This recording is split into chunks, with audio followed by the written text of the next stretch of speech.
At this point, I know we went a little bit over, but I did want to just maybe take a couple questions, if there are any questions throughout any of this that you wanted to ask, and then we'll wrap it up. But if there are no questions, then we can wrap it up. I guess what's your vision for your future? What's your long-term plan? Oh, great. Y'all brought your sleeping bags? I did, I'm gonna get it out. That's a really tough question. It's a really, really tough question. But I can tell you, I can't tell you like position-wise exactly. Like I could tell you, hey, this could fit. But I can tell you what I know, that whatever I have as a job or whatever I'm doing does have to meet this description. And it has to allow me to help other people untap their potential. It has to, I feel I am a developer, and my greatest happiness, and this is no joke, I know it can sound corny, but like my extreme happiness comes when I see other people in their element. When I see other people who have found like what they were like brought on this earth to do. Like that is like happiness. Just like show me people, just like next. I would be happy just to see people like who they are.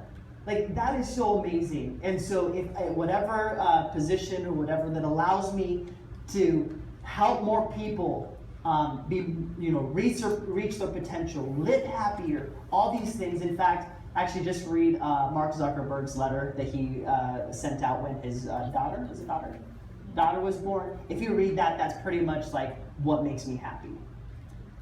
And that is like, I want to, how can we get more people to live more experiences? How can we get people to just live more and do more and enjoy more? That is, I think, what I'm seeking. And I don't know exactly what the title will be, but that is less important than what I know what feels good and being able to develop. Thank you. Yeah. I guess for me, I was really intrigued when you talked about how much you love reading. So like, I'm going to be a future educator, so like being able to get my students to love like reading or any aspect of like their education is what you do through reading.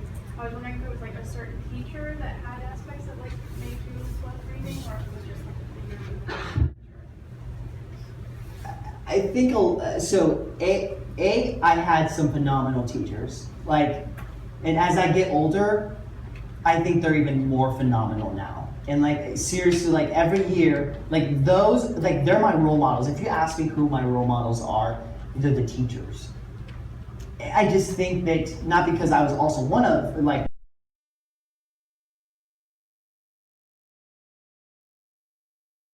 education class that I spoke with.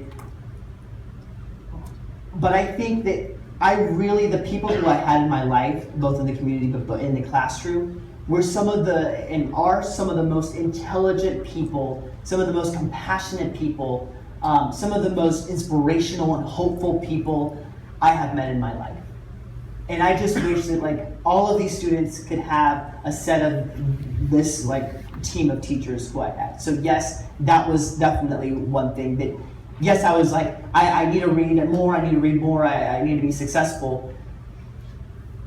But the fact that these teachers rallied around me, instead of being like, you're crazy, that was definitely a tipping point. Seeing that my dad, after going, potentially a 12-hour shift, still had the energy to sit down with me and read in the language he didn't understand and act like he was enjoying it and really into it.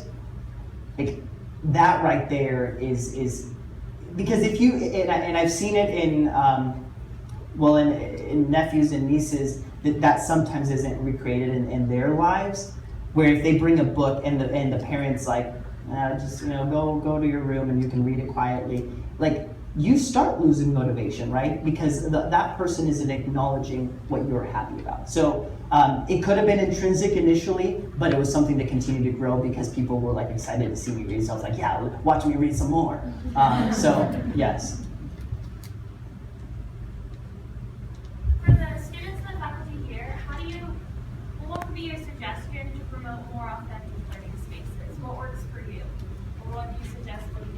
try out and make that happen?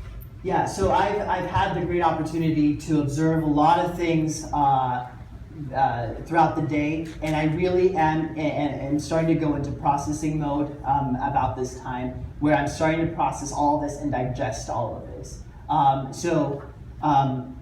I know I'll be providing additional information on this with a little bit more time. So right now I don't want to give something right now that is still being processed while I take all of this information in and try to vomit here. So I'll save the vomit and then try to hopefully produce something that's a little bit more together. So the first thing is that I think the Doane is moving in the right direction. This work takes time, but I believe that Doane is really pushing and really trying to make this happen, and I really think this is the right path. Starting these conversations that may seem artificial initially, but they are taken out there, and you continue to grow through those. So to be declared on that. Okay, thank you. I'll take one or two other questions, if there are. If not, wrap it up. Okay, so I'll wrap it up by saying this. Remember that you are all gatekeepers. You all can shut something out or open it. And every single day, you get to choose, am I giving someone else access or am I denying access? And this applies to any part of your life. Am I, allowing me access to be a healthy person? Am I going to the gym? Am I, if I have a younger sibling, am I, being a good mentor, giving them access, or am I not even engaged in their life? At Doane, am I actually giving access to someone to learn? Even if you may be white, you have lessons to teach Latino. The black person has something to teach the Latino. The Latino has something to teach the whites. So what access are you allowing? So that's something that I do want you to ask yourself. And are you opening up those doors as a gatekeeper, or are you closing them? And I really know, after being on campus since 10 a.m. this morning, you're all amazingly critical thinkers. So don't sell yourself short. Know that you have the skills and the compassion to learn from each other and go after it. Because what I learned from some of those experiences is when something doesn't get done or when something doesn't happen, it's because no one is making it happen. It's as simple as that. Well, why does my community not have a business incubator? Well, because no one is doing it. Well, why is my campus not as inclusive as I wish it was? Well, because you're not making it more inclusive. So think about all these things, and I wish you all the luck as you move forward. But I know I am an optimistic person, but I'm also, I think, someone who likes to be very pragmatic. And I think that you have the tools and the resources and the people here at Doane to make it one of the most inclusive learning environments in the state of Nebraska, if not the nation. Thank you so much.